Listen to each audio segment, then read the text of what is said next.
Likewise, my friends, there are 10 productive roles that managers play. And you may spot some of these roles in your own life, and I'd like to share them with you. Here's the first one, the facilitator. The manager who facilitates the process, who makes it easy for people to do their jobs. Who is always asking the question, how can I make things better? How can I help you to arrive at the right solution? What are some of the elements that are keeping you or your department or your team from accomplishing the mission at hand? They facilitate the process, and in so doing make everybody feel good and powerful and strong. And people play well with the facilitator. Here's a second very positive role that managers play. It's called the enabler. This is the manager who teaches people how and why, not just what. This is the manager who takes a little extra time to say, I care about you, and I want you to know why we are doing it this way. And so next time when you cross this bridge, you will know for yourself some of the ideas that went into the making of this decision. This is the manager that grows people instead of simply uses people. The third productive role that managers play is called the empowerer. This is the manager that generates enthusiasm, helps people discover better ways to do their tasks and their responsibilities, empowers them, gives them the authority, and when they make a mistake does not clobber them, but says, it's okay, we all have to learn somehow. This is the manager who says, if you take risk out of life, you take opportunity out of life. As long as it's calculated risk, as long as you think through it carefully before you do it, go for it and make it happen. That brings us to the fourth role that managers play productively, and that's called the guide. This is the manager who sets a good example, leads people to peak performance, and does so by his or her own behavior. These are the managers who don't say, do as I say, but rather say, yes, indeed, do as I do. They're the guide. They show us the way, and they lead us to prosperity and success. The fifth role is called the encourager. This is the manager who helps people believe in themselves, lifts people when they feel down, but without assuming the responsibility for their problems. Do you know the manager I'm talking about? The individual who lifts you up and makes you feel very special and moves you along the way to success, but does not necessarily do the job for you, does not necessarily assume all your responsibilities, rather just helps you to do them well. The sixth role is called the complimenter.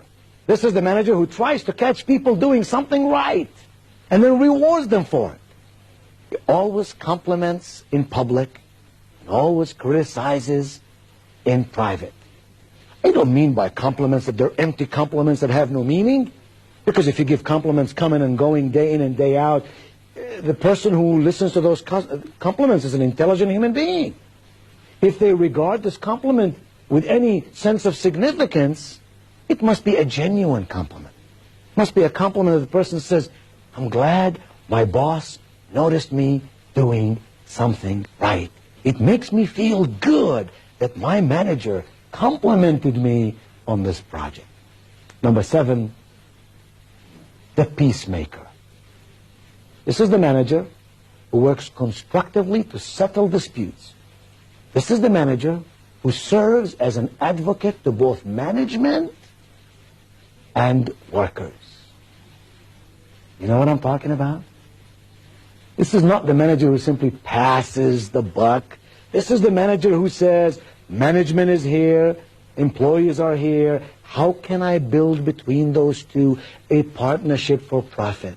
How can I bring those two to understand each other, to work with each other? How can I build an understanding in management for the needs of employees and in employees for the needs of management? That kind of manager, my friend, is a magnificent person. Company person, but also a people person. Then the eighth productive role that managers play is called the communicator. Can you think of anything more important in human relationships than your ability and my ability to communicate effectively with each other? To speak in a way that people understand? To listen to people in a way that they know we care? To observe what's going on around us and about us in a way that we can catch facts and figures so we can do our job better? Communication ultimately is at the very heart of all we do. We're not machines, we're persons, and persons must communicate.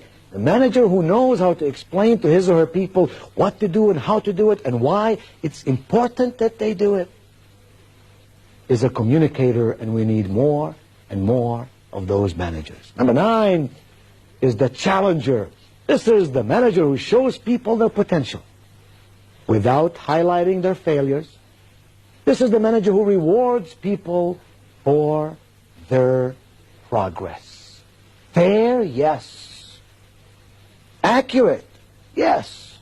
Does not give away anything that doesn't need to be given away, but is always tuned in to what's going with the people and how they can go to higher degrees of peak performance. And finally, the 10th productive role that managers play is called the evaluator. This is the manager who makes it clear what is expected. This is the manager who inspects the results and lets people know exactly where they stand. Don't you love the person who evaluates the process and shares with you in a loving way the results? You know at all times where you stand with them. There are no hidden agendas. You're not afraid of the unknown. You know where you are. And when you do something well, they reward you. And when you don't do something well, they tell you how you can do it better the next time.